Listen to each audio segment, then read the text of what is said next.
apartheid is too much for Netanyahu. I mean, Netanyahu will give a certain amount of autonomy, but even apartheid is too much for him. So this would seem to be a non-starter for us. Anybody, obviously, who wants justice for Palestinians, who's against the occupation, who wants a just peace, and so on, can't accept this. So what would our approach be, I think? Now, here we have a problem, and that is that certainly I have a problem as an Israeli. I can't come out and say, all right, here's the solution. Because, first of all, I'm not a Palestinian. And that's the Palestinians' prerogative, and there isn't yet a consensus about two states or one state or what kind of one state. You know, it's not like the ANC that had one person, one vote as the, you know, we don't have that too much. And I don't know what's going to happen. Things are, you know, who knows? Our job is to hasten the end of the occupation, whatever that means.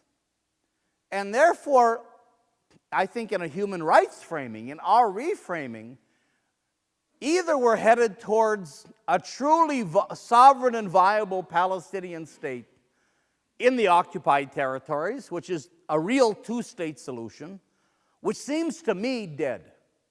I mean, I can't imagine. It's not hard to get to a two-state solution, but you need an assertiveness on Israel that Congress is simply not going to allow.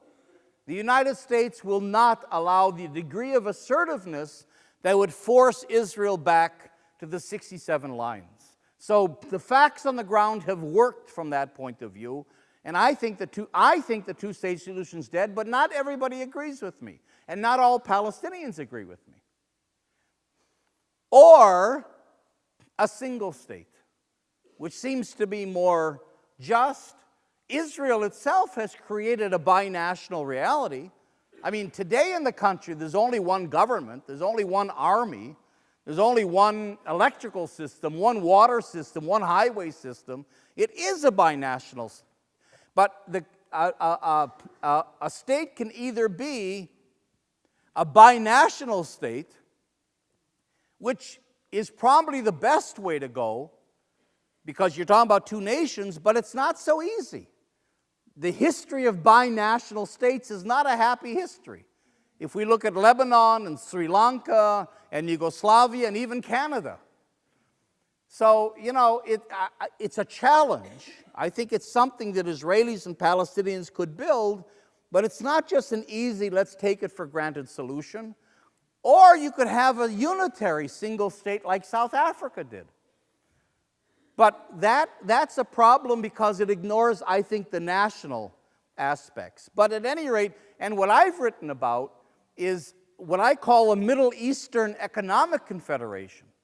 They would include Israel, Palestine, Jordan, Syria, and Lebanon, where people would have freedom to move and work throughout the region. Because I think this is really a regional conflict.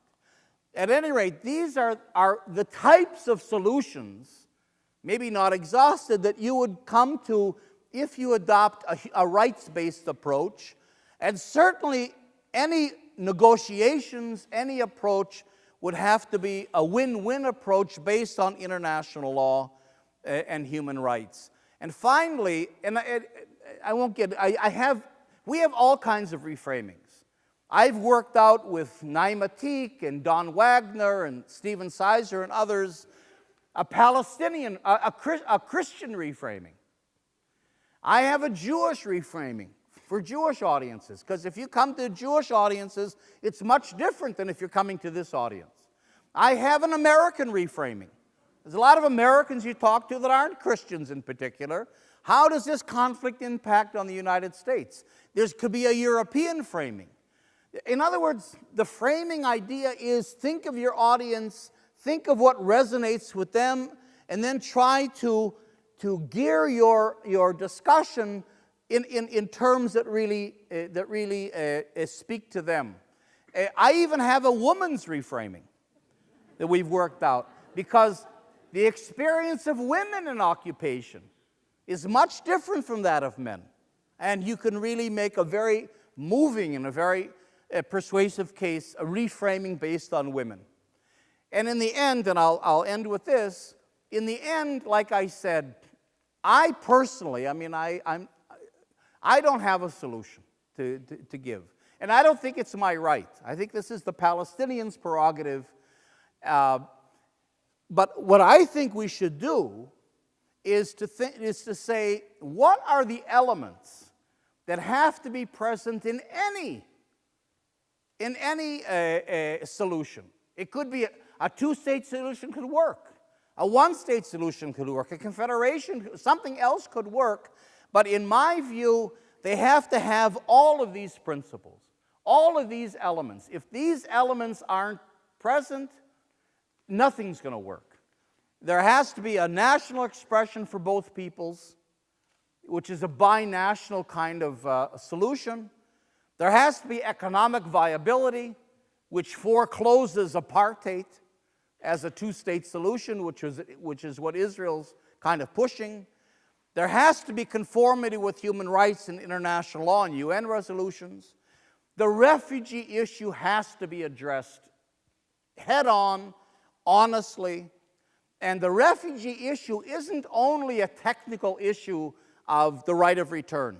The right of return is a part of it, that Israel has to acknowledge the right of return.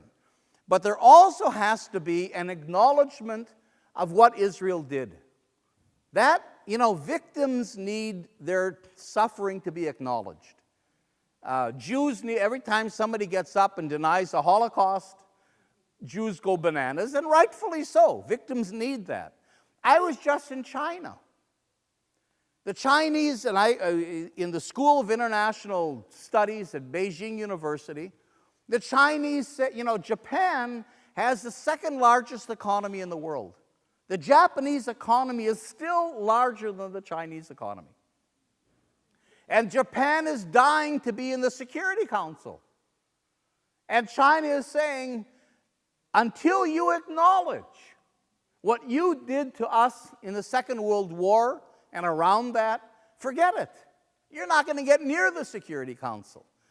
So the issue of acknowledgement, together with rights, is really very important, and that's the hardest part.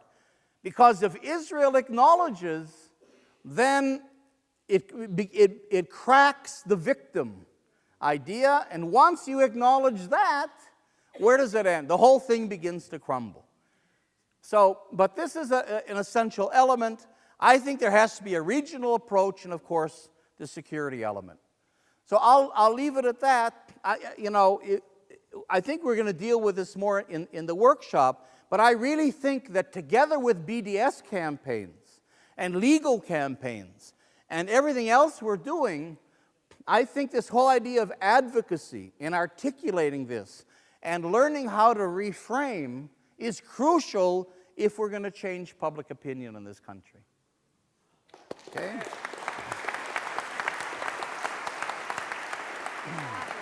Okay? Okay.